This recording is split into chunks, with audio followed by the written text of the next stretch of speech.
Olá a todos, agora são meio-dia e 17 minutos do dia 6 de dezembro de 2022. Ontem eu havia falado para vocês, né, que durante a semana inteira eu estarei gravando áudios para poder tirar algumas dúvidas, né, e para poder também esclarecer aquilo que vocês precisam saber, correto? Bom, o que são entidades? Será que realmente elas podem, né, fazer alguma coisa na vida de vocês? Pro bem ou pro mal? Será que existe uma mentira, né, atrás disso tudo? Ou isso de fato é uma verdade absoluta? Eu vou contar uma coisa aqui para vocês entenderem, né? Que é uma reflexão também. Como todo mundo sabe, quando eu tinha 4 anos de idade, a minha mãe não teve mais condições, né, de cuidar de mim. E nós dois estávamos passando fome. E uma tia minha que morava em Ribeirão das Neves, ela era muito bem de situação. E ela vendo, né, aquela condição da minha mãe, ela me levou para poder morar com eles. Lá estudei, né, em boa escola, tive os melhores brinquedos que uma criança naquela época podia ter e tive uma vida feliz dos 4 até os 10 anos de idade. Quando eu completei 11 anos, todo mundo sabe que minha vida virou um inferno, até que aos 15 anos eu saí de casa, correto? E nunca mais voltei, que é o que todo homem, né, e toda mulher deve fazer para buscar o seu lugar naquilo que nós chamamos de vida. Mas enfim, fui morar com essa minha tia. Quando eu tinha ali por volta de 7 anos de idade, a casa da minha tia era conjugada com bar e mercearia, onde ali tinha de tudo. Já até contei isso para vocês. Então bastava você abrir uma porta, você já estava na varanda, da varanda você estava dentro de casa. E o meu tio, que é pedreiro, na época, ele tinha ali por volta dos seus 21 anos de idade, ele fez, né, o piso ali na varanda e colocou ardósia. Uma vez o piso pronto, eu vi por vários dias uma estátua de um homem preto, vestido com roupa branca e um cachimbo na boca. E aí eu vi a minha tia comentar que aquele ali era, né, o preto velho. Eu, com 7 anos de idade, jamais eu ia saber que aquilo era uma referência a uma pessoa dimensional, ou a um espírito, ou a um anjo caído. Jamais eu ia saber, né, ou ter maturidade naquela época para correlacionar essas coisas aí. Aí eu lembro que um dia esse preto velho sumiu de lá, essa imagem. E a minha tia, ela passou a frequentar uma olaria. Para quem não sabe, uma olaria é onde se fabrica, né, tijolos. E os tijolos que se fabricavam nessa olaria eram tijolos, né, para fazer churrasqueira, aqueles tijolos que hoje também é usado em acabamento, né? Enfim, quando eu fui lá a primeira vez nessa olaria, eu vi uma casa de madeira, né, que a gente chama de casa de pau a pique, que é madeira e barro, untado, né, com fezes de boi. E pro lado de fora da casa, eu vi várias carrancas, né, que são aquelas imagens esculpidas, né, em troncos de árvore. Vários troncos também espalhados no terreiro.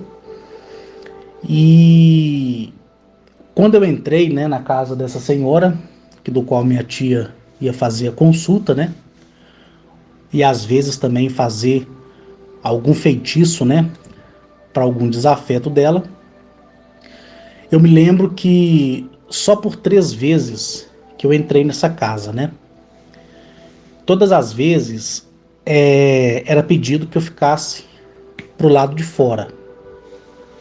Eu fui a primeira vez, eu me lembro que eu escutei, né, aqueles batuques de tambor tocar, e ali eu via que a voz daquela mulher mudava, né?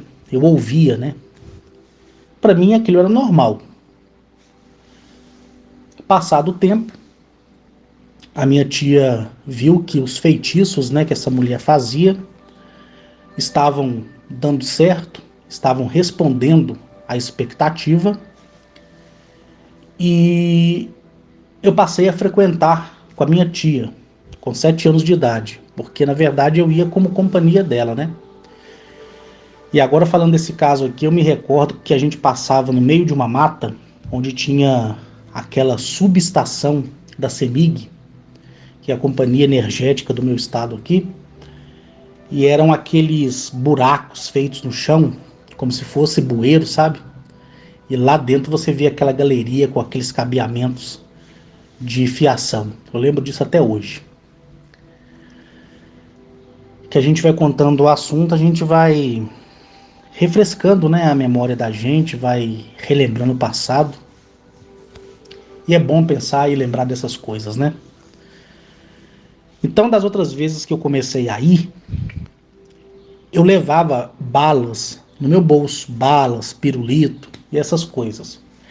Não sei se você se lembra, não sei aí se no seu estado existia essa bala, mas existia uma bala que ela era muito dura.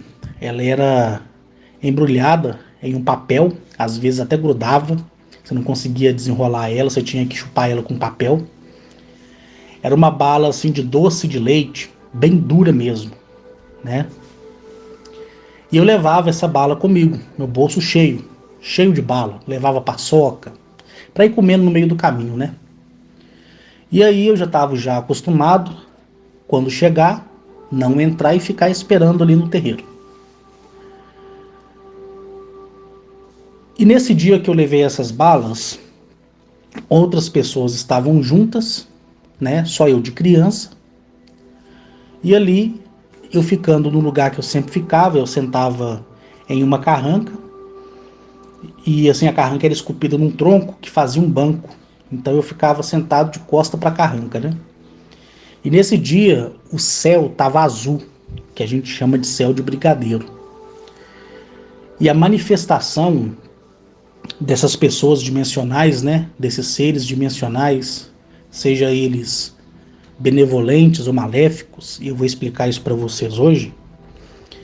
Essa manifestação fez com que viesse uma ventania, mas uma ventania tão forte, mas tão forte, que o vento batia-se no terreiro dela, que era todo varridinho, e subia, né, aqueles redemoinhos de poeira. E o interessante é que aqueles redemoinhos vinham na minha direção e passavam por mim sentado ali naquela carranca, e a areia não entrava nos meus olhos. Mas eu sentia na minha pele que tinha areia, terra, sabe? Mas não incomodava os meus olhos.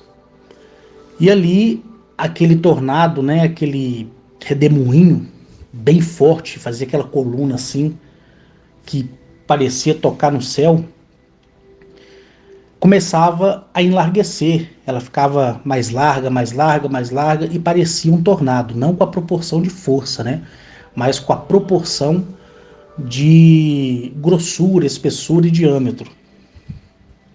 E foi aí que a primeira vez eu vi sair macacos, tá? Que eram do meu tamanho naquela época. Eu tinha em torno de 1 metro ou 90 centímetros que eu tinha naquela época. E esses macacos, eles eram com o peito todo branco, que vinha da testa deles até o final da barriga, né? Com uma pelagem toda branca e as costas toda preta. Quando eu olhei, como na casa da minha tia, né? Por, por ter dado ela um bom estudo e uma boa formação para as filhas dela, as minhas, na verdade são primas segundas minhas, né? Lá tinha muita enciclopédia do mundo animal, falando da biodiversidade das florestas do Brasil, e eu sempre gostava de ficar folheando, porque eu não sabia ler na época, né? Então eu ficava só passando página por página. E ali eu vi que aqueles macacos pareciam com macacos que tinham dentro dessa enciclopédia. Porém, aqueles macacos que saíam do redemoinho, e eu achava que era macaco, né? Eles saíam, só que eles tinham um olho só na testa, somente um olho, sabe? E eles saíam literalmente de dentro do redemoinho. Eles rodavam o quintal todo, subia no telhado dela, descia, dançava. E aí eu enfiei a mão no bolso porque achei que aquilo era muito normal e eu queria interagir com os macacos. E fui pegar uma bala para mim. Foi quando um deles viu, né? E veio até a minha direção, eu olhando aquele olho grande no meio do rosto dele. Depois, mais tarde, quando eu comecei a assistir filmes, né, que passavam na televisão e em desenhos animados, como Gárgulas e essas coisas, eu pude ver que o mesmo olho que ele tinha na testa, que aquele macaco tinha, era o olho que depois, né, foi dito ter ciclopes, correto? Mas naquela época eu não entendia nada disso. Isso aqui é só um ponto de reflexão mesmo. E com isso eu vi que o macaco me pediu aquela bala e ele baixou a cabeça, estendeu a mãozinha para mim e baixou a cabeça, fazendo reverências a mim, né? E eu lembro que eu toquei na pelagem dele e a pelagem dele parecia muito macia. E eu dei bala para um, dei bala para outro, fui dando bala para cada um deles. Quando estava terminando a sessão dentro da casa dessa feiticeira, novamente o redemoinho se formava e eles corriam para dentro do redemoinho de poeira, areia, e era uma poeira muito vermelha, né? Porque lá era uma olaria, e sumiam, certo? E para mim aquilo era normal. Passou um tempo, a minha tia já tinha falado comigo, já tinha aí nessa altura 8 anos para 10 anos, então, quer dizer, de 8 para 9 anos, né? Então eu deveria estar aí com 8 anos e 10 meses, que eu já ia fazer 9 anos de idade, né? E ali, a minha tia vendo pegar aquela quantidade de bala, paçoca, pirulito, suspiro, biscoito recheado, ela falou comigo assim: ô Carlinhos, você tem que ter educação, porque pra que você vai levar isso tudo, meu filho? Pra quê?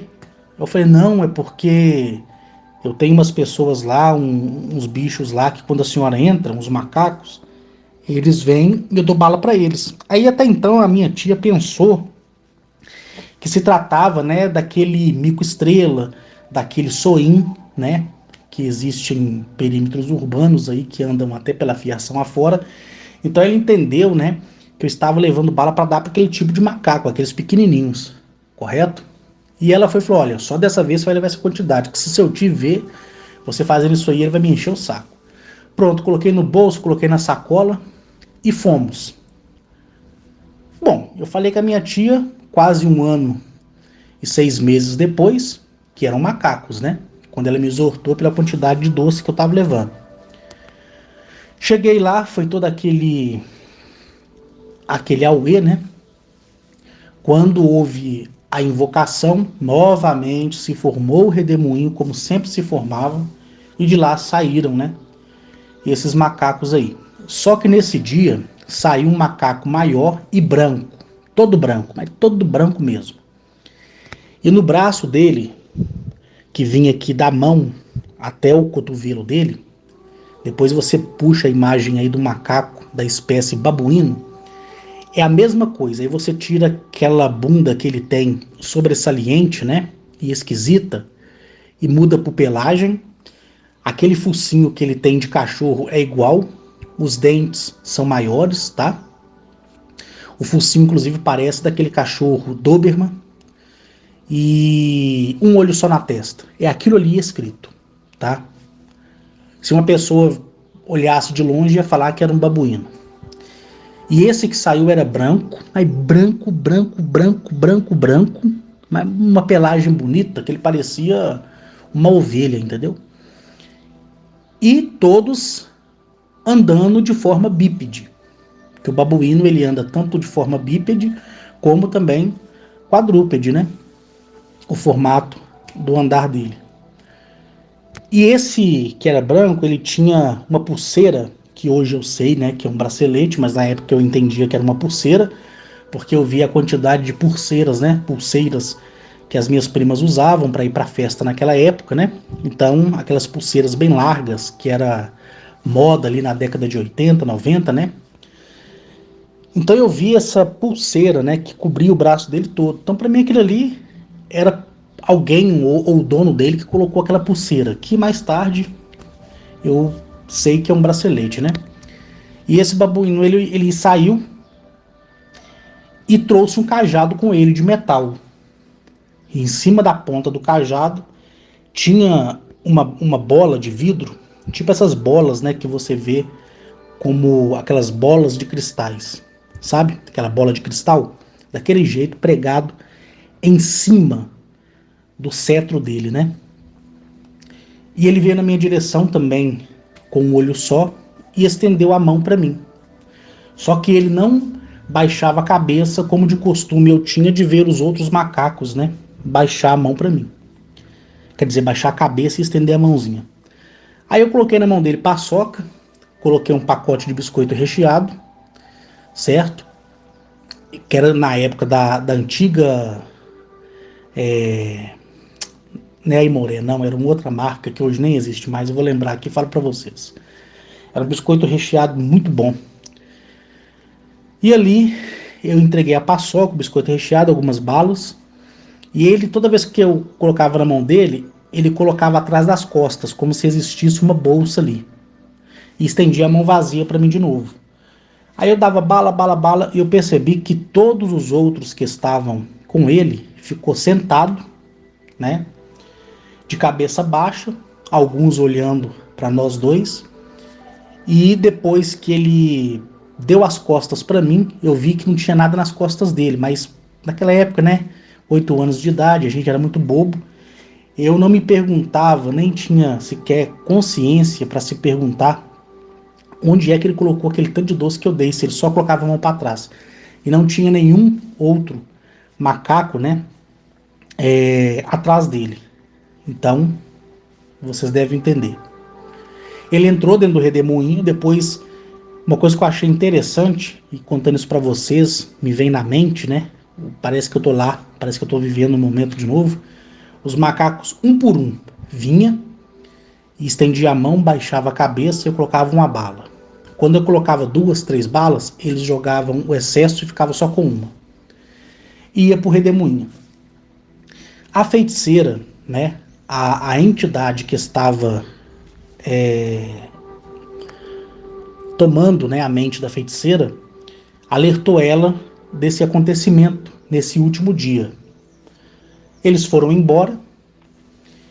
A minha tia acabou a sessão da consulta, né? Entre aspas, né? Com o espírito. E quando ela saiu, Essa mulher, a feiticeira, chegou para mim e ficou me olhando assim, o olho dela estava muito vermelho, né? E ela falou assim: sua tia me falou assim que você traz bala, doce, algumas coisas aí para alguns macacos. Que os macacos são esses? Eu falei: olha, toda vez que vocês começam a gritar lá dentro, passa um tempo, começa uma ventania aqui fora, forma-se um redemoinho ali na direção daquela árvore, e dali saia aqueles macacos, que eu não sabia falar que era babuíno, né? Saem alguns macacos aqui e eu dou balas para eles, e eles têm um olho só. Aí essa feiticeira, ela regalou os olhos e pediu que a partir daquele dia, né, a minha tia não me levasse mais lá. Aí ela chamou minha tia para dentro, conversou com a minha tia saiu de lá com o olho regalado para mim. E mais tarde, né, quando eu perguntei à minha tia por que ela não mais me levava, né, na casa dessa feiticeira, ela tinha dito que ela tinha morrido já e que não tinha me levado depois daquele episódio porque ela tinha dito que se continuasse me levando, ia chegar uma hora que se eu não tivesse a bala para dar para eles, eles iam me levar para dentro do redemoinho, né? Enfim, e eu cresci com isso guardado, né, na minha mente. E toda vez que eu tinha oportunidade para contar essas coisas ao decorrer da vida, quando eu fui amadurecendo a mente, eu contava e as pessoas riam, as pessoas debochavam, né? Até que eu, de livre e espontânea vontade, comecei a estudar sobre essa questão, né? De feitiçaria, bruxaria, que tudo é uma coisa só, tá? Aí eu cheguei até no livro, né, de São Cipriano. Vi as histórias que se contavam, na época a gente não tinha acesso, né, à internet, o mecanismo de busca na internet era muito fraco, a informação na internet era muito fraca, mas ali, nas oportunidades que eu tinha de viajar para Lajinha, que é o lugar que é a terra, né, da minha família, eu perguntava às pessoas mais antigas casos, né, e causos, né, de assombrações, benzedores. E aí, de acordo com o que eu fui amadurecendo com o tempo, eu mesmo, né, de livre e espontânea vontade, fui querendo entender essas coisas, como elas funcionavam. Por quê? Porque em 1992 eu me converti ao cristianismo, como todo mundo sabe, correto? Em 2003 eu fui acometido com, com câncer, né, no estômago, no fígado e no intestino delgado. Nesse período, entre 92 e 2000, em 96 eu fui para a academia militar, anos mais tarde eu fui expulso do exército, como todo mundo já sabe da minha história, mas ainda na fileira militar eu tocava esse tipo de assuntos, né, principalmente com amigos, né, que eu considerava amigos, irmãos de farda, que eram do interior, para correlacionar essas informações. Por quê? Porque como eu estudava, né, bastante a Bíblia, eu via que o Deus bíblico, ele tinha duas personalidades. Ele era um, uma pessoa bipolar, porque a mesma hora que dizia que era Senhor de todas as coisas e que a palavra dele não voltava atrás, ele permitia ser convencido por um homem pecador, como foi o caso, né, de Abrão, que mais tarde foi chamado de Abraão, quando supostamente, né, esse Deus bíblico mandou dois emissários, ou seja, dois anjos, para destruir Sodoma e Gomorra. Ele intercedeu. E aí, segundo a Bíblia fala, Deus ele mandou que ele pudesse escolher pelo menos uma pessoa justa, que se tivesse uma pessoa justa, ele não destruiria Sodoma. E acabou que Ló e sua família saiu. E lá conta que a mulher de Ló virou uma estátua de sal e por aí vai, né? Só que todo mundo sabe que a história não é essa, porque eu já contei várias vezes, né? Eu tô aqui só fazendo um adendo aqui para você se inteirar nesse áudio aqui. Então, eu pesquisava sobre esse Deus, que mais tarde eu vi que não existe.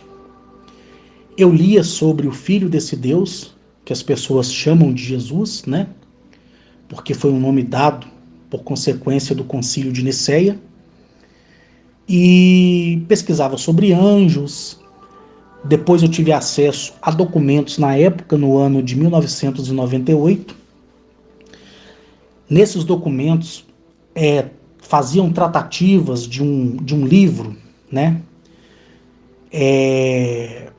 Que falava sobre a relação sexual de anjos com as mulheres, né? E aí eu ia na Bíblia, procurava respaldo, tentando achar, né? Poxa, o que está acontecendo, né? Por que que uns falam uma coisa que na Bíblia não tem? E aí ficava aquela confusão e aquele conflito.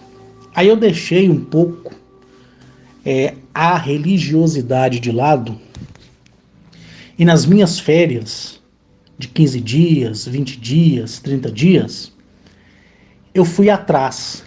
Viajava para interiores onde eu buscava, né, esses benzedores, essas pessoas que tinham aí uma história, né, e que outras pessoas falavam por ela, olha, aquele fulano ali, ó, é um feiticeiro. Aquele fulano ali vira cavalo, aquele fulano ali vira um tronco de árvore, aquele fulano ali um dia estava aqui no boteco aqui, começou a pegar fogo na plantação de não sei quem, daqui ele rezou, pegou um copo de água, jogou no chão, na mesma hora a chuva caiu e apagou o fogo. Então, eu sempre fui atrás dessas histórias, né? E também tive também o fracasso de ir atrás de histórias, né, escrita com E, que são fatos, né, que nunca foram comprovados. Então eu chegava perto dos benzedores, conversava com eles. Naquela época não tinha esse negócio de levar câmera para filmar as coisas, não. Você simplesmente levava um caderno, uma lapiseira e anotava, né, as informações que aquelas pessoas te passavam. E o interessante é que todos esses benzedores e até mesmo os feiticeiros, né, eles diziam para mim que Deus existia, né, que Jesus existia. Eu vi ali algumas imagens, né, na casa deles, outras imagens eram colocadas no lado de fora. Depois eu explico isso para vocês como é que funciona. E eu ficava assim admirado com tudo aquilo. Passado um tempo, né, eu fui até Realeza, que é uma cidade vizinha à cidade de Lajinha, onde eu fiquei sabendo que existia, né, uma pessoa que tinha uma intimidade com o diabo de tal forma que se você chegasse na primeira porteira da propriedade dele e ela tivesse aberta, você podia entrar. Se ela tivesse fechada, você não podia entrar. E ai de você se você entrasse. Então eu fui, fiquei hospedado no hotel e adquiri, né, essas informações, corri atrás. Depois acabei conhecendo uma pessoa espetacular, que foi o Geraldo e a Sônia. E o Geraldo, ele é um fazendeiro, tem uma grande plantação de café em Realeza. Hoje eles moram, né, nos Estados Unidos. E na época ele sempre me incentivou a mexer com café. Eu sempre tinha rejeitado, até que recentemente adquiri, né, aquelas terras lá em Ibatiba, né, com aquelas plantações de café. E ali, conversando com o Geraldo e a Sônia, eles me contaram, né, a história desse homem, que ninguém na cidade sabe o nome dele, ele nunca falou o nome dele para ninguém. E ali eu fui para o centro de Realeza para hospedar num hotel, para poder pegar mais informações. Voltei a hospedar na fazenda novamente, do Geraldo e da Sônia, e depois eu recebi, né, o direito de ir lá. Como é que aconteceu isso? A Sônia, ela estava na varanda, né, da fazenda e esse homem apareceu do nada. Ele apareceu do nada. Ele apareceu e falou: olha, esse homem que me procura, fala com ele que a porteira da minha casa vai estar aberta para ele, que é para ele ir lá. E nisso, ele estava segurando na mão uma laranja, que segundo a Sônia me disse, que ela tinha acabado de chupar. Sabe quando você descasca a laranja, corta ali a tampa e fica puxando o suco da laranja e fica só o bagaço inteiro e você acaba jogando? E ela estava chupando laranja, deixou esse bagaço na mesa, bagaço fechado, não estilhaçado, né? E ele conversando com a Sônia, ele pegou essa laranja e ficou amassando ela na mão. A Sônia viu a laranja que ela tinha acabado de consumir se regenerar, se tornar uma laranja com casca e tudo. E ela ficou impressionada, mas ela já sabia da fama desse homem, né? Depois, quando eu cheguei na propriedade, eu recebi esse sinal que eu podia ir na casa dele. Eu peguei o carro do Geraldo e fui, correto? Fui até o local indicado, porque lá as informações funcionam assim: olha, ó, você saindo aqui, no quarto mata-burro, você entra à direita, aí tem um outro mata-burro, você entra à esquerda, aí tem um entroncamento no bambuzal, em vez de você ir para a direita, você vai para a esquerda. É assim que funciona. É assim que é passado endereçamento em roça, né? Pronto, fui. Cheguei, a porteira estava aberta. Passei pela primeira porteira de carro, resolvi querer descer do carro para fechar. Eu acabei de passar com o carro, a porteira fechou sozinha. Eu continuei indo de carro, fiquei impressionado com aquilo. A porteira que estava na minha frente abriu e não estava ventando nem nada. Eu passei. Quando eu passei, ela fechou e foi aí que eu cheguei, né, na casa desse homem. E quando eu vi aquele terreiro limpo, não tinha uma folha, nenhum graveto, nada, nada, tudo limpinho. Aquela terra batida, literalmente falando. E a casinha dele, uma casa de 4 cômodos, era um quarto, um banheiro dentro da casa, coisa inusitada para aquele tipo de construção, que era também de pau a pique, uma sala e uma cozinha. E o interessante é que só tinha a abertura da janela, ou seja, só tinha o marco da abertura da janela e o marco, né, da abertura da porta. Não tinha sequer um lençol, nada na janela para dizer que, olha, vou colocar esse lençol provisório, essa cortina provisória, até eu confeccionar uma janela. Não. Era tudo aberto, não tinha porta, não tinha janela, tinha só a abertura, sabe? Eu cheguei, fiquei olhando, procurando, né, a pessoa, não conhecia ele até então. Foi aí que ele saiu de dentro de casa. Ele estava usando uma calça social bege, estava descalço, é um senhor de uma pele branca, né, que aparentemente parece um homem aí de 45, 50 anos de idade, bem cuidado. Ele olhou para mim, sorriu, ele estava com a camisa social, com aquelas listras, sabe? Preta e branca, preta e branca, preta e branca. E ele veio com um pedaço de fumo na mão e um papel, e ele cortava esse fumo e colocava no papel, né? E ali ele me convidou para sentar, eu sentei, ele falou meu nome completo, ele falou o número da minha identidade completa, ele falou toda a minha vida ali para mim, como se eu não tivesse vivido a minha vida, né? E eu fiquei impressionado com aquilo. E aí foi onde ele deu a liberdade de poder fazer as perguntas que eu queria. Eu tirei um caderno para fora, que é aqueles cadernos pequenininhos, né? E comecei a escrever, né? Eu comecei a elaborar naquele momento ali as perguntas, porque eu fui pego de surpresa, né? A receber o convite para ir na casa dele, através da dona Sônia. E ali eu formulei as perguntas e ele me dava as respostas. Aí eu falei, olha, como você sabe da minha vida, né?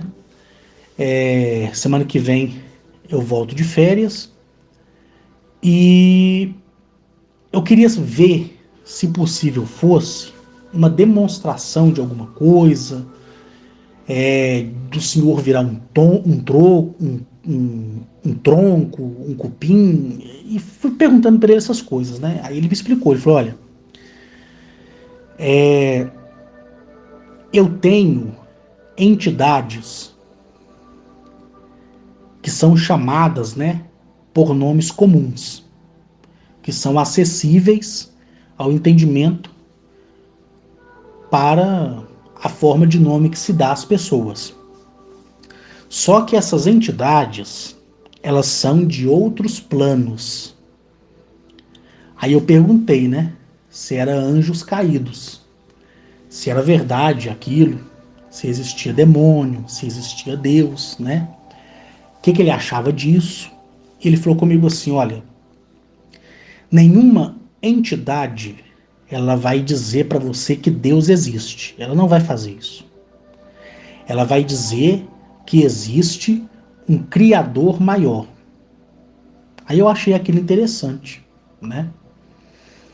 E eu falei a respeito do diabo, a respeito do demônio.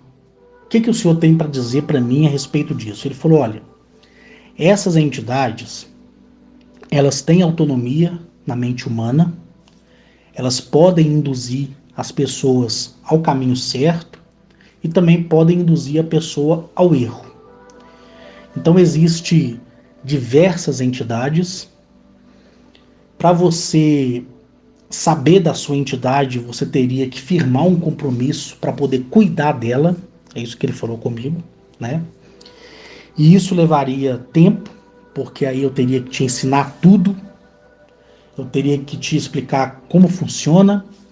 E foi conversando comigo, né? Pronto.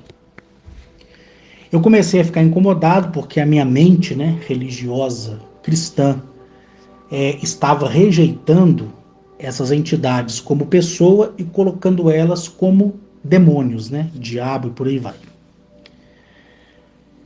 E foi aí que ele falou comigo assim, olha, o que você quer que eu faça?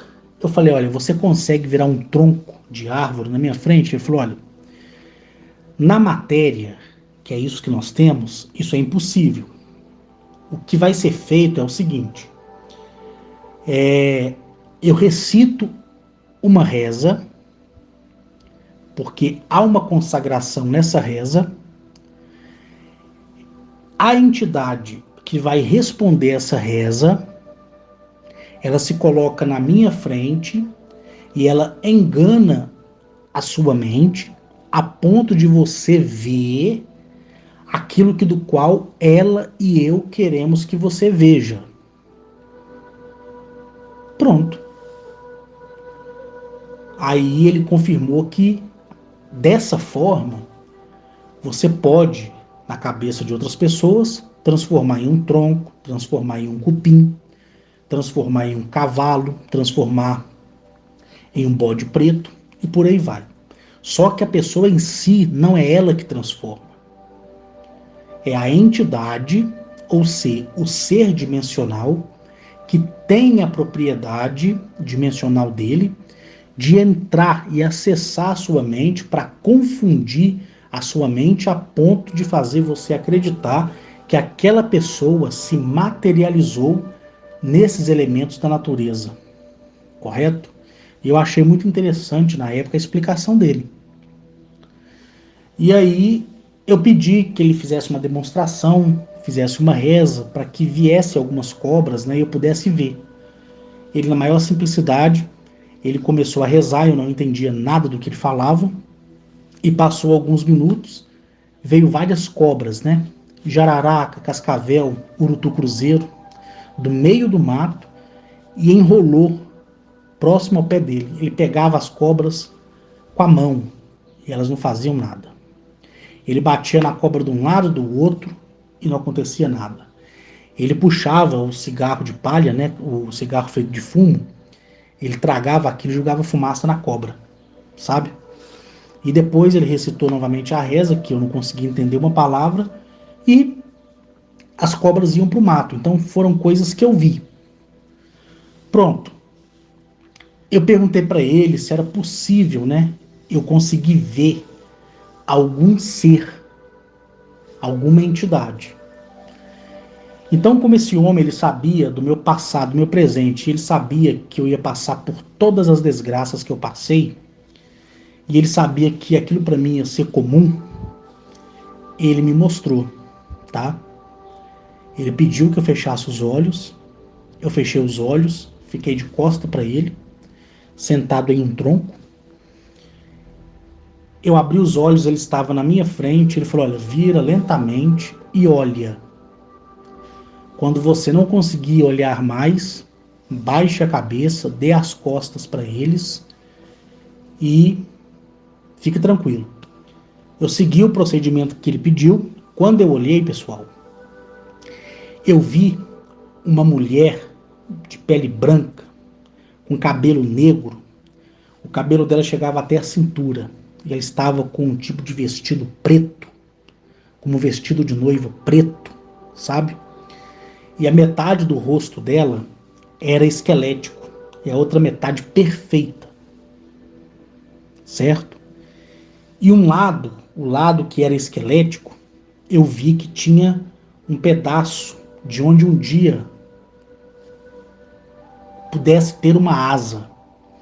E do outro lado, uma asa pequena, que parecia uma asa de pombo.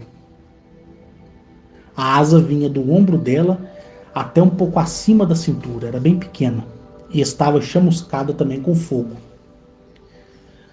A outra pessoa dimensional que eu vi foi um ser com vários rostos, né?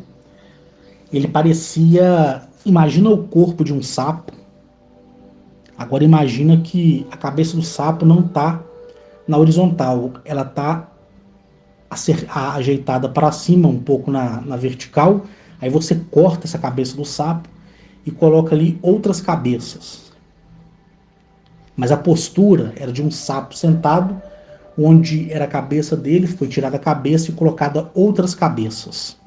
Era várias cabeças se apresentando ao mesmo tempo. Tudo isso eu vi, sabe? Assim, a olho nu, com ele aqui do meu lado. Não consegui mais ver, porque era muito estranho. Tanto é que depois eu tive muita febre, passei muito mal, vomitei bastante, fiquei alguns dias horrorizado, não dormia. Na época, quando eu conheci o Alisson na República, eu contei esse episódio pro Alisson, né? E eu olhei de novo para minha retaguarda, eles já não estavam mais lá, e ele foi e falou assim: olha, agora é hora de você ir embora. Aí ele entrou para dentro da casa, tipo assim, a casa, que eu falei com vocês, não tinha porta nem janela. Então ele entrou na porta da sala e tinha uma outra porta que ia para o fundo. Então seria como se fosse um corredor sem parede. Então se ele entrou e não tem janela, se ele fosse para qualquer um dos cômodos do quarto, do banheiro ou da cozinha, entrando ali pela sala, eu não iria ver ele indo para a direita ou para a esquerda? Iria. Ou para frente para sair no fundo da casa dele? Iria. Pois é. Quando ele passou pela porta, ele desapareceu na minha frente. Simplesmente desapareceu. E eu não sei o que deu em mim, que eu fui e entrei dentro da casa dele. Porque eu fiquei assim, como é que uma pessoa passa pela porta e ela some assim na sua frente?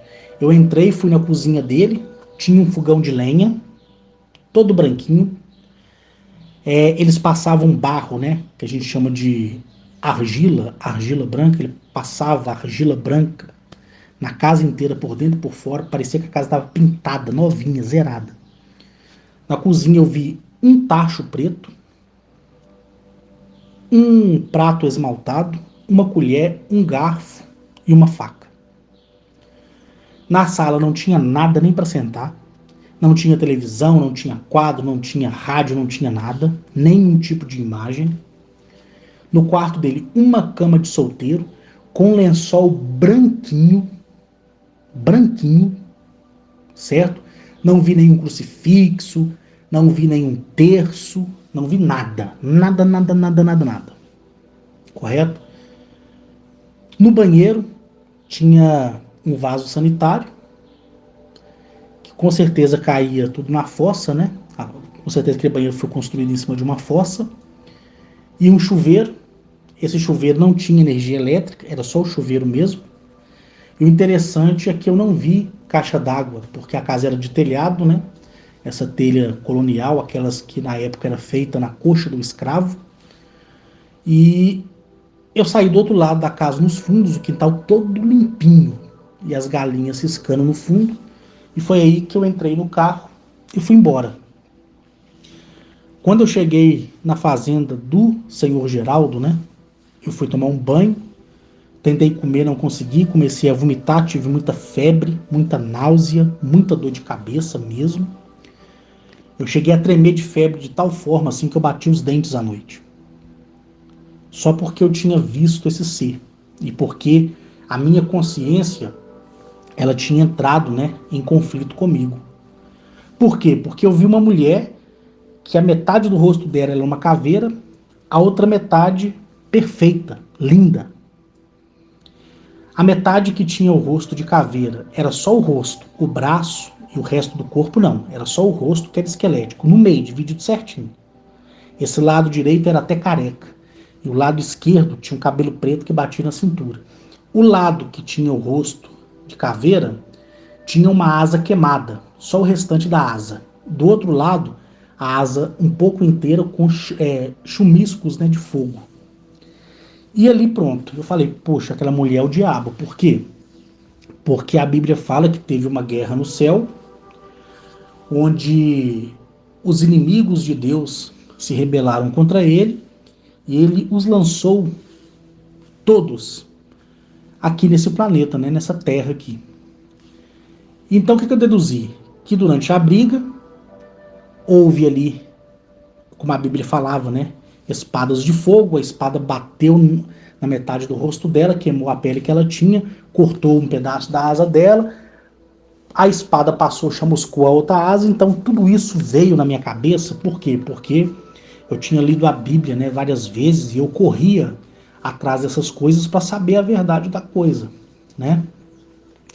E ali aquele conflito na minha mente, né, tudo que eu tinha aprendido no cristianismo até aquele momento, entrou em conflito com a questão do demônio. Aí eu falei, pronto, agora eu já tive a experiência, sei o que é um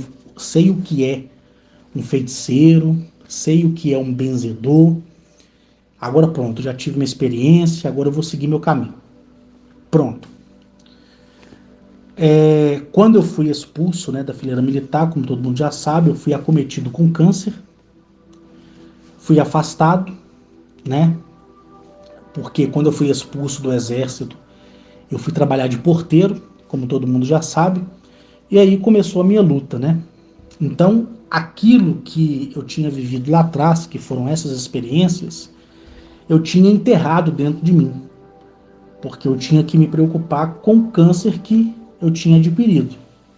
Eu tinha que procurar viver os melhores dias da minha vida, porque eu sabia que eu ia morrer, que o Dr. Rodrigo, né, que foi o meu oncologista, né, ele disse que não tinha cura para mim e que as cirurgias que eu viesse fazer, da primeira ele tinha certeza que eu não passaria, que era a remoção total do estômago e colocar uma válvula, né, entre o esôfago e o intestino delgado. E no intestino delgado, como todo mundo também está careca de saber, eu teria que tirar 20 centímetros. E se eu sobrevivesse a essa cirurgia, aí nós iríamos preocupar com a remoção de 90% do fígado, né? Enfim, nada disso aconteceu, como todo mundo já sabe, né? Eu fui vivendo a minha vida e aí, no dia 20 de agosto de 2007, quando eu estava ali no Parque Nacional da Serra do Canastra,